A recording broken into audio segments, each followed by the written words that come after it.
আজকে সারাদিনে মনে হয় 1 ঘন্টা পুরো মাত্রায় বিদ্যুৎ ছিল না।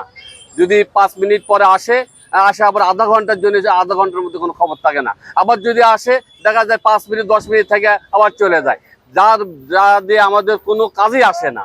আইসক্রিম নষ্ট হয়ে যাচ্ছে, ফ্রিজে যত খাবার খাদ্য সেগুলোও ক্ষতিগ্রস্ত হচ্ছে, আমরা নিজেরাও শারীরিকভাবে ক্ষতিগ্রস্ত হচ্ছি। হ্যাঁ, ব্যবসা বাণিজ্য করে কোনো কোনো মানে সুবিধা পাওয়া যাচ্ছে না, এই ধরনের অসুবিধা।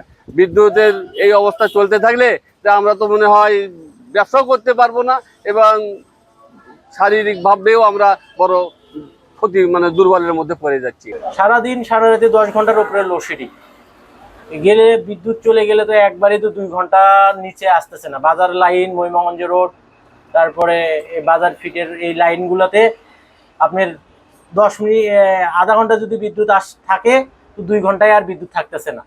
সারাদিনে একই অবস্থা। আমাদের কর্ম এখন বর্তমানে মানে নাই বললেই চলে। ব্যবসা বাণিজ্য তো ঘাটতি হয়ে গেছে।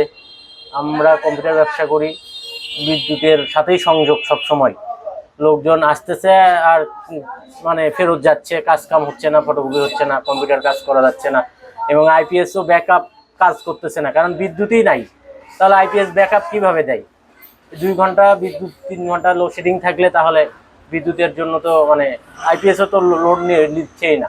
গোবিন্দগঞ্জ বিদ্যুৎ অফিস তো স্বেচ্ছাচারিতার ভাব দেখায়। যেমন বিদ্যুৎ অফিসের পশ্চিম সাইডের লাইনগুলো ভালো, সব সময় বিদ্যুৎ থাকে। আর পূর্ব সাইড বা ময়মনগঞ্জ রোড, বাজারের লাইন, এই লাইনগুলো বিদ্যুৎ থাকেই না বলতেই চলে। দিনের অধিকাংশ সময় বিদ্যুতের লোডশেডিং হয়। এটা ইচ্ছাকৃতভাবে এরা করে। কিছু কিছু আবাসিক এলাকায় ভালো সার্ভিস দেয়, আর কিছু কিছু মানুষদের এরা মানে কষ্টের মধ্যে রাখে সব সময়।